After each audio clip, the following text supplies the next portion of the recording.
नमस्कार, बहुत बहुत स्वागत है न्यूज स्टोरी वन में आप सबका। मैं हूं आपके साथ रितिका पांडे। हमारा स्पेशल बुलेटिन खबर दोपहर देख रहे हैं और केडली से खबर आ रही है। जी आपको बता दें, जहां राजस्थान सरकार द्वारा लगाए गए सेवा राहत शिविरों आम जनता को राहत पहुंचाने के लिए आज नगरपालिका कर्मचारियों को भी कई चुनौतियों का सामना करना पड़ रहा है। केडली में शिविरों के दौरान मुख्य चौराहों और मार्गों पर लगने वाले ठेलों और तख्तों से होने वाले जाम को खत्म करने के सख्त निर्देश दिए गए हैं। आपको बता दें, इसी बीच खबर में जहां इस आदेश का पालन करने के लिए केडली नगरपालिका के कर्मचारी लगातार निगरानी कर रहे हैं ताकि आम लोगों को परेशानी ना हो। हालांकि बात करें तो कुछ ठेली संचालक व्यवस्था बनाने में बाधा भी डाल रहे हैं। वे मनमानी करते हैं और दबाव बनाने के लिए नगरपालिका प्रशासन के खिलाफ झूठी और बेबुनियादी शिकायत भेजकर उच्च अधिकारियों को गुमराह करने की कोशिश भी कर रहे हैं।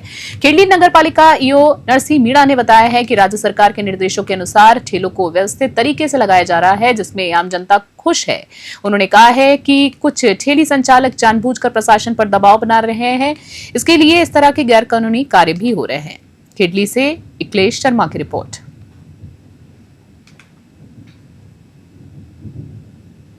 नौहर से खबर देख रहे हैं। हनुमानगढ़ जिले के नौहर तहसील के कई गांवों में पिछले महीने हुई भारी बारिश के कारण फसलों को भारी नुकसान हुआ है। बता दें, इस नुकसान के मुआवजे की मांग को लेकर किसान विरोध प्रदर्शन भी कर रहे हैं। जबरसर गांव के युवा और किसानों ने मंगलवार को पूर्व विधायक अभिषेक मटोरिया से मुलाकात कर ज्ञापन सौंपा। उन्होंने बता दें आपको, जबरसर पटवार मंडल में विशेष गिरदावरी कराने की मांग भी की है। किसानों का कहना है कि अतिवृष्टि के कारण 50 से अधिक गरीब परिवारों का मकान गिर गया है और उनकी फसलें पूरी तरीके से बर्बाद हो चुकी हैं। इससे किसान और मजदूर आर्थिक रूप से टूट भी चुके हैं। इधर नौहर के उप तहसील खुया में भी 33 गाँव में किसानों की फसलें और गौचालन नामक कीड़े और भारी बारिश से प्रभावित हुई है। इसी बीच भारतीय किसान संघ के तहसील अध्यक्ष बिगराज शर्मा ने गाँव में विशेष गिरदावरी करवाकर खराबे की रिपोर्ट राज्य सरकार और बीमा कंपनी को भेजने की मांग की है। साथ ही साथ ताकि प्रभावित किसानों को आपदा राहत कोष और बीमा कंपनी से मुआवजा भी मिल सके। नौहर से सेठी गुदारा की विशेष रिपोर्ट।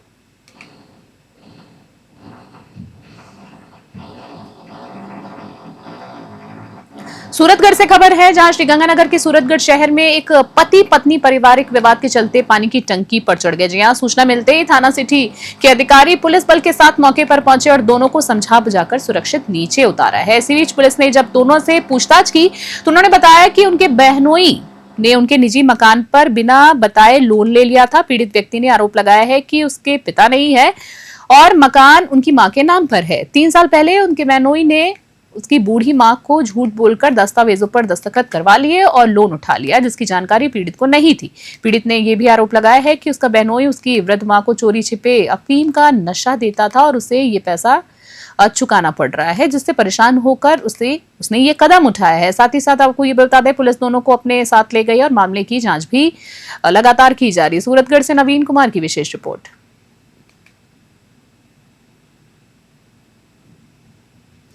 रायसिंह नगर से खबर है, जहां आपको बता दें, श्री राम नाट्य क्लब द्वारा आयोजित रामलीला के तीसरे दिन ताड़का वध और प्रभु श्री राम का मारिच सुबाहु के साथ युद्ध की लीला का मंचन किया गया है। साथ ही साथ इस दौरान बात करें तो रामलीला देखने के लिए भारी संख्या में महिलाएं, बच्चे, पुरुष उमड़े हैं। प्रसंग में जैसे ही ताड़का का वध होता है, पूरा वातावरण जय श्री राम के नारों से गूंज उठता है। ताड़का की भूमिका क्लब के सदस्य भागीरथ कुशवाहा बबलू ने निभाई है, जिसकी दर्शकों ने खूब तारीफ की है। बता दें, क्लब के कोषाध्यक्ष कौशल गोयल ने बताया है कि इस मंचन को देखने के लिए बड़ी संख्या में दर्शक मौजूद थे और पुलिस प्रशासन द्वारा सुरक्षा के पुख्ता इंतजाम भी किए गए थे। रायसिंह नगर से राजू शर्मा की रिपोर्ट।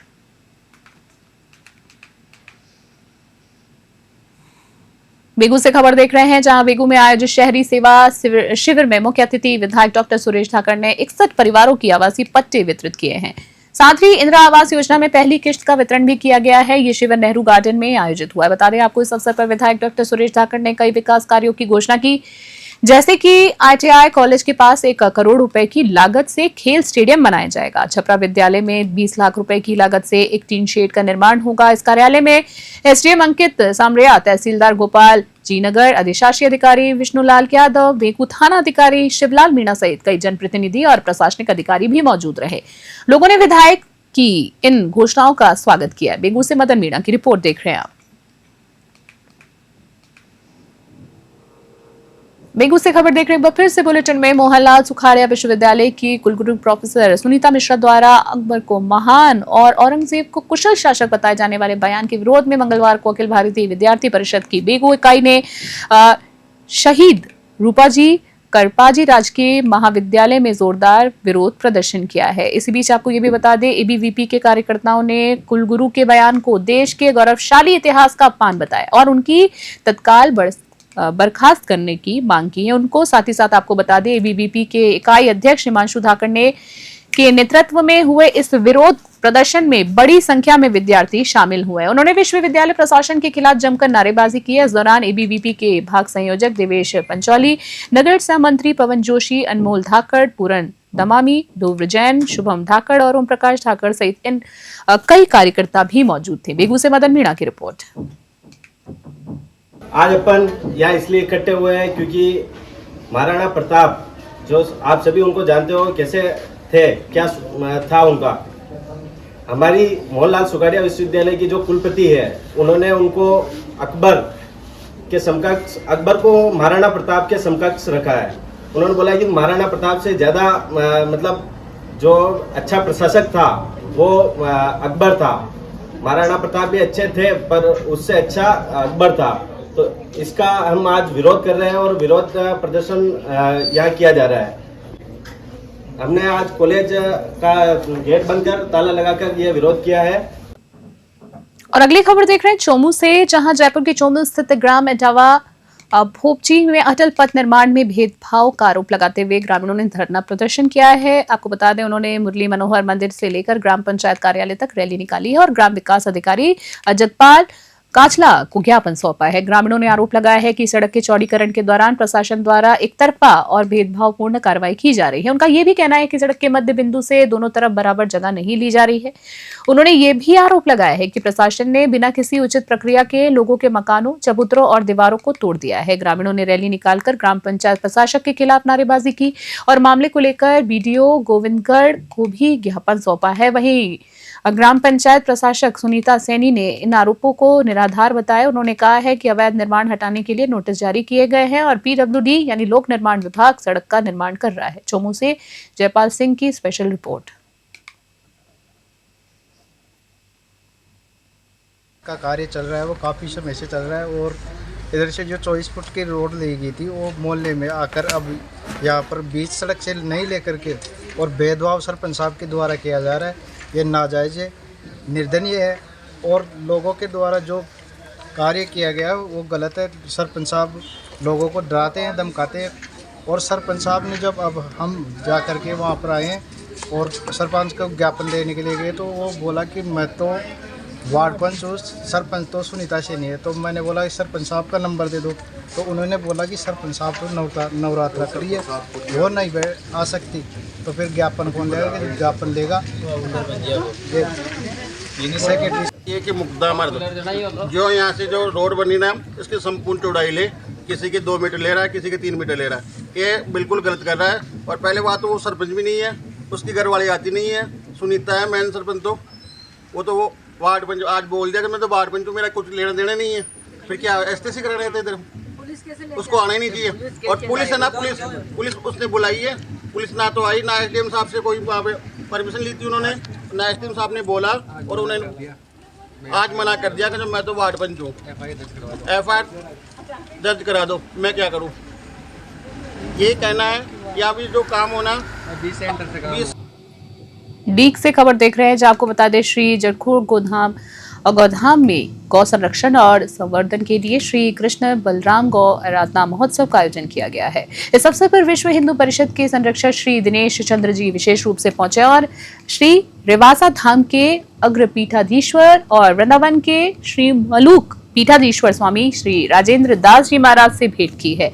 बता दें आपको, स्वामी श्री राजेंद्र दास जी महाराज इस महोत्सव में कथा वचन के माध्यम से उपस्थित श्रद्धालुओं को गौ संरक्षण और धार्मिक संस्कृति के महत्व के बारे में मार्गदर्शन देंगे। आयोजन में बात करें तो भक्तों की भारी भीड़ उपस्थित रही और गौ संरक्षण के प्रति जागरूकता बढ़ाने के लिए विभिन्न कार्यक्रम भी आयोजित किए गए। डीक से ब्यूरो रिपोर्ट।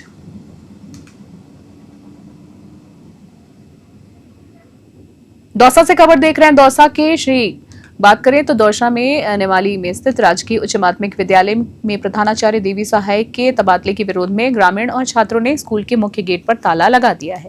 छात्रों ने स्कूल स्टाफ को भी अंदर जाने पर रोक दिया और शिक्षा मंत्री मदन दिलावर मुर्दाबाद के नारे लगाते हुए विरोध प्रदर्शन किया है। बात करें तो स्कूल में पढ़ रहे छात्रों और ग्रामीणों का कहना है कि प्रधानाचार्य का तबादला रोका जाना चाहिए।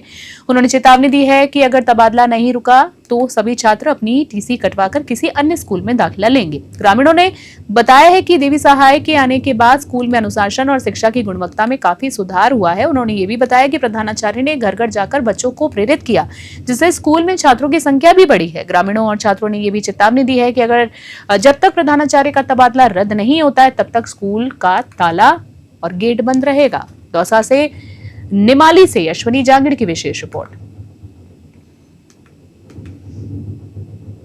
हमारे प्रिंसिपल सर का ट्रांसफर हो गया है, इसलिए हम स्कूल के बाहर खड़े हैं। उन्हें नहीं जाने देंगे। उनके जैसे कोई प्रिंसिपल ना ही है ना ही होंगे।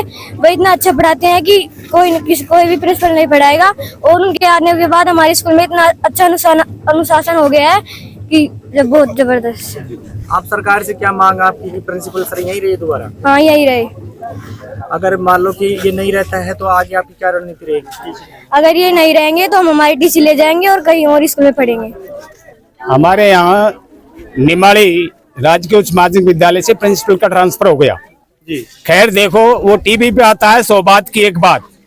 सरकार के अंदर रोज धरना प्रदर्शन वगैरह होता है, उसमें हकीकत का आता है, लेकिन ग्राम निमाड़ी की ये हकीकत सूचना है कि हमारे जैसा प्रिंसिपल नहीं होगा। इन्होंने यहाँ आकर के मेहनत की स्कूल में। मेरे खुद के यहाँ बच्चे पढ़ते हैं, मैंने आकर के चेक करता हूँ, क्लास चेक करवाई, उन्होंने काफी सहयोग दिया। एक क्लास का स्टैंडर्ड चेक करवाया, खुद मेहनत करते हैं। इसके अलावा यहाँ के बदली सरकार करती है, इसमें वास्तविकता यह है कि बदली उन लोगों की करो जहां पर डीओ बीओ को, जो अधिकारी को लगा रखा है, जांच किया जाए कि हकीकत शिक्षा मिल रही है नहीं मिल रही है। जहाँ हकीकत है वहाँ गवर्नमेंट को ये नियमों का त्याग देना चाहिए, उनका बदली नहीं करना चाहिए। कोई भी 3 साल का 5 साल का कोई नियम नहीं होता है। वहाँ के गांव वालों के और बच्चों के साथ खिलवाड़ नहीं करना चाहिए। हमारे प्रिंसिपल महोदय ने मेहनत करके सीनियर स्कूल को आज आगे बढ़ाया है, सबको ले लिया एक साथ, बदली बदली बदली। खबर देख रहे हैं नारायणपुर से, जहां नारायणपुर के प्राथमिक स्वास्थ्य केंद्र अजयपुरा में स्वास्थ्य नारी सशक्त परिवार अभियान के तहत एक स्वास्थ्य शिविर का आयोजन किया गया है। आपको बता दें, इस शिविर का उद्देश्य महिलाओं और परिवारों को विभिन्न स्वास्थ्य सेवाएं प्रदान की गई हैं। शिविर में कई तरह की जांच और सुविधाएं भी उपलब्ध कराई गई है। शिविर में खंड मुख्य चिकित्सा अधिकारी प्रभारी डॉक्टर दीपेंद्र सिंह शेखावत, साथ ही साथ शिविर प्रभारी डॉक्टर राजकुमार स्वामी, दंत रोग विशेषज्ञ डॉक्टर सुरेश मीणा, स्त्री एवं प्रसूति रोग विशेषज्ञ डॉक्टर दीपक शर्मा, नर्सिंग अधिकारी राम सिंह जाट और पवेंद्र कुमार सहित समस्त स्टाफ और आशाएं मौजूद थी। नारायणपुर से भारत कुमार शर्मा की रिपोर्ट।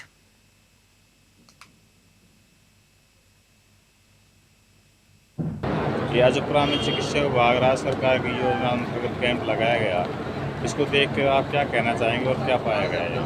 पूरी राज्य सरकार की योजना के अनुसार आज स्वस्थ नारी स्वस्थ परिवार का कैंप लगाया है। इसमें महिलाओं की जांच, गर्भावस्था की जांच की जा रही है, उनके पर्सनल प्रॉब्लम, पीवीआईडी की प्रॉब्लम की जांच की रही है, उसके सर्वाइकल कैंसर और ब्रेस्ट कैंसर की जांच की जा रही है, और उनके ब्लड की और हीमोग्लोबिन की कमी है उनकी जांच की जा रही है। अगर किसी के खून की कमी आती है तो उनको दवा दी जा रही है। खबर देख रहे हैं अलवर से। जी आपको बता दें, जहां अलवर शहर के विवेकानंद नगर स्थित अपना घर आश्रम में रहने वाले प्रभुजी रामू श्रवण को करीब 4 साल बाद एक बार फिर अपने परिवार से मिलने में सफलता मिली है। जी आपको बता दें, आश्रम के अध्यक्ष सतीश कुमार सारस्वत ने बताया है कि रामू श्रवण बिहार में रहने वाले हैं। उनके पिता वासुदेव पासवान के अनुसार रामू श्रवण अपने परिवार के साथ किसी काम से दिल्ली गए थे। वहां रेलवे स्टेशन पर उनसे बिछड़ गए थे। परिवार ने उन्हें खोजने की बहुत कोशिश की, लेकिन कोई सफलता नहीं मिली। अपना घर अलवर आश्रम से उन्हें जब रामू श्रवण के बारे में सूचना मिली तो उन्होंने वीडियो कॉल के जरिए बात कराई, जिससे दोनों ने एक दूसरे को पहचान लिया। इसके बाद परिवार अलवर पहुंचा और रामू श्रवण को वापस बिहार ले गया। आश्रम के एक सेवा साथी ने बताया है कि वे यहाँ रहने वाले लोगों की काउंसलिंग करते हैं। इस काउंसलिंग के दौरान उन्हें रामू श्रवण के परिवार और निवास के बारे में जानकारी मिली है, जिसके बाद उन्होंने उनके परिजनों को सूचित किया। अलवर से प्रदीप गोयल की स्पेशल रिपोर्ट। हमारे एक सेवा साथी इंद्रलाल जी के द्वारा, जो आपने अपना घर आश्रम में सेवा साथी के रूप में काम करते हैं, उन्होंने हमको दोपहर को बताया कि एक श्रवण कुमार प्रभु जी है, उनकी परिजन अपने आश्रम में आए हुए हैं, तो हमने उनको आधार कार्ड वगैरह के मैच कराया, तो पाया कि वो उनके पिताजी हैं, उनकी फैमिली में है। तो हम उनसे उनका आधार कार्ड परिजनों के और जो भी अपने साथ में जो लेके आए उनके आधार कार्ड पे बेस पे हम उनको उनके सपोर्ट करते थे। तकरीबन 3 साल के आसपास से वो अपने यहाँ पे प्रभु जी अपने यहाँ है।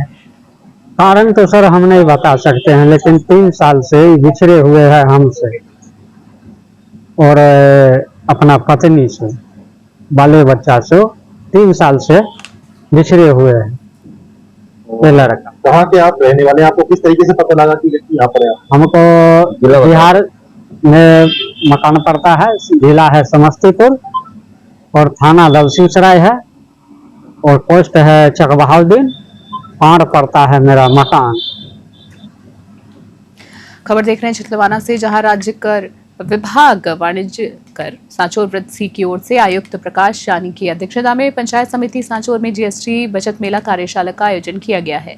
कार्यशाला में व्यापारियों को विस्तार से बताया गया है कि जीएसटी दरों में कमी का सीधा लाभ उपभोक्ताओं तक पहुंचाना चाहिए। अधिकारियों ने कहा है कि यदि व्यापारी इस दिशा में जिम्मेदारी से कदम उठाएंगे तो न केवल व्यापार में पारदर्शिता बढ़ेगी बल्कि उपभोक्ताओं का भरोसा और भी ज्यादा मजबूत होगा। इस अवसर पर सांचौर विधायक जीवाराम चौधरी, पूर्व सांसद देवजी पटेल, प्रधान प्रतिनिधि हरचंद पुरोहित, व्यापार संघ अध्यक्ष हरीश सीलू, व्यापारी दलपत सिंह, भीखचंद सोनी, पीसी पुनिया, रमेश देवासी सहित शहर के तमाम व्यापारी मौजूद रहे। छितलवाना से समाई सोनी की रिपोर्ट। अच्छी बात है, केंद्र सरकार का एक स्वागत योग्य कदम है, जिन्होंने मध्यम वर्ग, गरीब और किसान को मद्देनजर रखते हुए ये जीएसटी में रियायत दी है। 2 स्लैब बनाए हैं, पहले 4 स्लैब थे, अब 2 बनाए हैं। इसमें ज़रूर आम लोगों को फ़ायदा मिलेगा, कस्टमर को फ़ायदा मिलेगा और हमारी सभी व्यापारियों की कोशिश रहेगी ठीक आम तक, अंतिम छोर तक बैठा व्यक्ति तक इस जीएसटी का फ़ायदा मिले, जो जीएसटी घटी है उनका फ़ायदा मिले, यही हम आशा। कब तक लाभ पहुँचना शुरू हो जाएगा? शुरू हो गया, 21 तारीख से सभी बिलिंग शुरू हो गई और सभी जोर शोर से प्रचार भी कर रहे हैं। सभी दुकानदार स्वदेशी अपनाओ, स्वदेशी नारा के साथ में सभी गाजे बाजे के साथ में प्रचार कर रहे हैं हम सभी। बस माननीय देश के यशस्वी प्रधानमंत्री नरेंद्र मोदी जी ने और राजस्थान की सरकार आदरणीय भजन लाल जी ने जो आम, गरीब, मध्यम वर्ग और किसान के लिए विशेष जो दीपावली से पहले तोहफा दिया है, बहुत ही बढ़िया। मैं अनंत दिल की गहराइयों से उनको धन्यवाद और आभार प्रकट करता हूँ। आम लोगों के लिए माननीय मेरे से पहले अध्यक्ष मोदी जी ने बताया, जी ने, कि आम लोगों तक ये फायदा कल से शुरू हो गया है। मैं तो कहूँगा क्योंकि कल मेरे मोटरसाइकिल एक बुकिंग करवानी थी, उनके लिए एजेंसी वालों ने बोला 8,000 रुपये कम किए। तो आम लोगों तक, हर घर में, हर गृहिणी के लिए, हर घर में मध्यम और गरीब वर्ग के लिए, किसान वर्ग के लिए बहुत बढ़िया तोहफे के रूप में दीपावली का फायदा मानो। जीएसटी रेट कट की है, इसका फायदा आखिरकार एंड कंज्यूमर को ही जाना है, क्योंकि जीएसटी एक अप्रत्यक्ष कर है जिसका वास्तविक भुगतान जो अंतिम उपभोक्ता है वही करता है। बीच की कड़ी सारी है जो गवर्नमेंट के लिए टैक्स का कस्टोडियन है। 1 महीने तक वो एंड कंज्यूमर का जो टैक्स का पैसा है गवर्नमेंट को भरना है, वो अपने पास रखती है। तो आखिर अंतिम फायदा है उपभोक्ता ही इस रेट कट का उठाएगा। व्यापारियों ने जो पहले माल खरीदिया उस पर जीएसटी लगी, उसके बारे में क्या होगा? जीएसटी दे दी, जीएसटी दे दी तो जिस टैक्स रेट पे दे दी उसका वो पूरा इनपुट क्रेडिट ले सकेंगे और जब माल बिक्री के लिए जाएगा तो नई टैक्स रेट के हिसाब से वो बिल में टैक्स लगा के गवर्नमेंट को पे करेंगे और जितनी टैक्स रेट कम हुई है वो कस्टमर को फायदा देंगे। खास बुलेटिन में फिलहाल के लिए इतना ही। देश और दुनिया की बड़ी खबरों के लिए देखते रहें, बने रहने। नमस्कार।